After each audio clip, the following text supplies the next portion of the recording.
society and America's history. And while America has its origins rooted in these ways, it doesn't mean that they shouldn't be changed either. Today, many immigrants that enter the United States do so not only through legal means, or they'll come in through legal means and overstay their welcome. This often leads to awful people ending up in our country, spreading harmful substances and crime through the land. Of course, not all of these immigrants that enter our country intend to do illegal misdeeds. However, while they're here, some truly do wish for a better life. It is unfair, though, for our American citizens to have to suffer the repercussions of allowing so many immigrants into our country. And if they do want to enter, they should always go through the legitimate and long process. Not only is it harmful to the people, but it also costs our country billions. Okay, so you guys read your opening statement first. You got to hear theirs. Do you want to rebut anything that they've said, any of their numbers, statistics? Okay. Eric? Yes. I elaborate. Okay, so, while I said it costs the country billions, that's no exaggeration. So, illegal immigrants, while they do in taxes, they provide almost $11.74 billion a year. However, in the year 2013 alone, according to a statistic that was, that was looked over by The Guardian, immigrants cost the United States over $54 billion. Just insane here. Is that yearly? That's yearly. This was in the year 2013. While the number changes in between each year, it is usually around that. And it is never below how much that immigrants pay. Okay. Out of the 160 million people in the U.S. workforce, according to the U.S. Census Bureau, 7.8 million are illegal immigrants. That's approximately 4.8% of the American workforce. And these illegal immigrants, they provide labor that most Americans are unwilling to do, such as fruit and vegetable harvesting, construction, and services such as maids and cleaning services. Well, they do lots of the labor that most Americans would usually not be willing to do. They also do it at unfair wages, and it only further hurts the American view in society. And it also, not only that, but because these people are willing to work the harder jobs and also for under-the-table pay, it also often means that many legitimate Americans are snuffed out of jobs because of these immigrants that would rather do it for these unfair and awful wages. It's not necessarily unfair because 96% of the immigrants that come over into America are willing to put their lives at risk to better their families back home. So it's really not unfair. They're coming to America that way they can provide better than what they could in their home. So it's not really what you call unfair. Yes, it is lower than what normal Americans will make, but it's better for them, and that's where I'm for it, because they're trying to make their home better.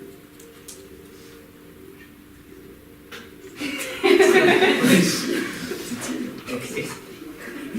While I do agree that it is good that they're wanting to help their families in other countries, at the end of the day, that's another country, and America needs to focus on itself, because there are millions of homeless Americans that can't get jobs, they can't provide for their family, because jobs that they could be working in are taken by immigrants for these unfair wages. Can't get or won't get? That's the big question. Another question. In 2010, undocumented individuals paid $13 billion into retirement accounts and only received $1 billion in return. Indeed, over the years, immigrants have contributed and paid up to $300 billion into the Social Security Trust Fund. From 2007 to 2016, the unauthorized immigrant population decreased in dozens of states, including Alabama, Arizona, Arkansas, California, Florida, Illinois, Michigan, Nevada, New Jersey, New Mexico, New York, and Oregon. In 3 states, the unauthorized immigration population rose, but in the same period, Louisiana, Maryland, and Massachusetts. While immigration may be lowering, the crime rate statistics for them is not. Because according to a research done by the Oxford, 20% of all kidnappings, 16% of all drug-related crimes, and 13.6% of all crime in general was done by illegal immigrants. in the year 2015 anyway.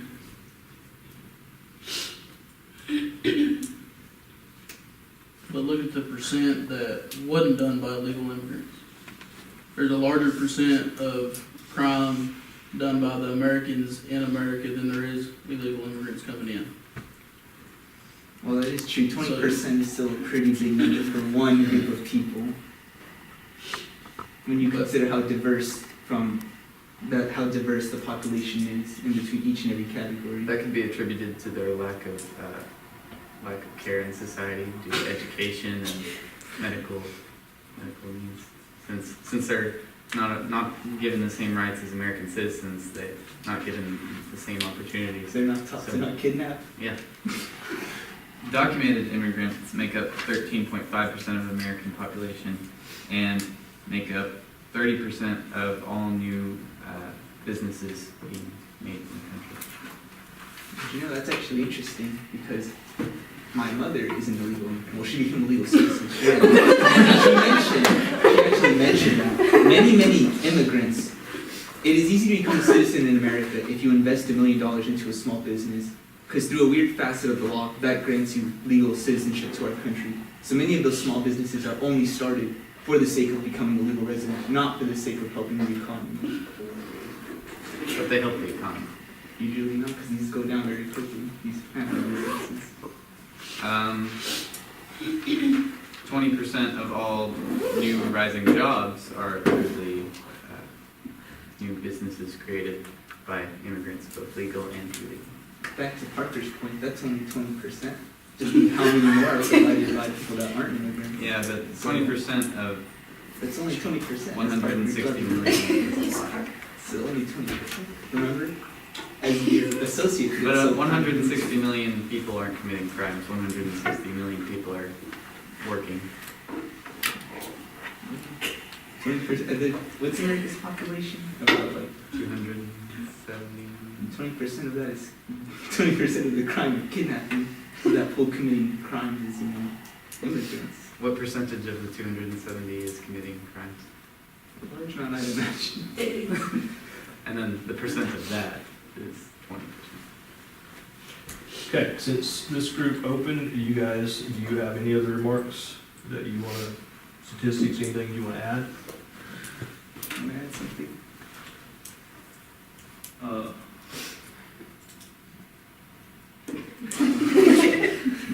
A pretty famous case, I guess, in recent times, a criminal case that relates to this kidnapping was Molly Tibbetts, if you remember. She was kidnapped, was it last year, I believe? And it was a pretty huge and large chase to try to find out where she was because she simply went missing. And once they found out that it was an illegal immigrant that had kidnapped her, everyone was really quiet about that, ignored it. But that only feeds on to the fact that lots of times immigrants commit lots of crime in our country. Even in small hometowns that usually no one ever locks their door in, as Molly Tibbetts' parents put so bluntly in their statements to the police. But that was like one guy. That was, Around people that are trying not to get high. That depends on the place because, like, whoever owns that land that you're on right now, like, it's up to them. So if you're walking down, like, Main Street and you go by a couple of businesses, I don't think, well, I guess, like, if you're just walking across the sidewalk, it would be the same as smoking a cigarette. I think people would still allow it, like. So you're saying people who don't want to get secondary high have to take another route to get to where they're wanting to go? Oh, Because they that sounds like I would have to go out of my way and not about that life. Also, Well, like, it's the same thing as cigarettes, though. Like, you wouldn't want to walk through someone's cigarette smoke, so. And you're not going to instantly get high of someone, unless they blow it directly into your face and you get high off of one hit. But that's very unlikely, so. but like it also, like, you can get a DUI like high on weed driving. So if you're like walking down the road and these people have to like smell this secondary high, like you said, I would compare it to that. So if you don't just walk on Main Street drinking a beer, like you can get in trouble for that. So I feel like if you were to smoke weed, it should be at your house, like where nobody else has to smell it or smell like it or whatever. I'm not saying it has to be like the same as cigarettes, but I mean, either way is fine.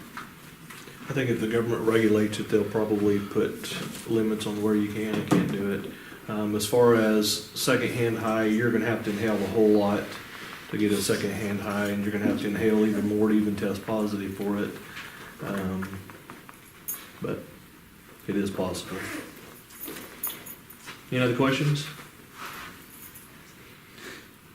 Okay, your group opened. I'll let you all close with any summation.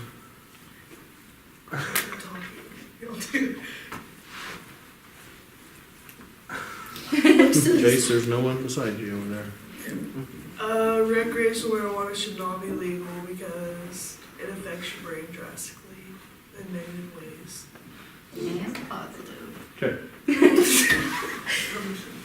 Okay, so I think, I almost said this, I think recreational marijuana should be legal, and that it should contain regulations and conditions, yeah. For funsies. Okay. Just to show of hands, off the top debate topic, but how many of you do you think Oklahoma will ever legalize recreational marijuana? It's bound to happen. Okay. You know, I used to say there's no way they were going to legalize even medical. That happened. So now I don't even say that anymore. It will probably happen someday. Probably sooner than later. Yeah, I think they're waiting for all the legal hurdles to get taken care of on medicinal marijuana before they go to the next step. All right, very good. Very good. You guys can.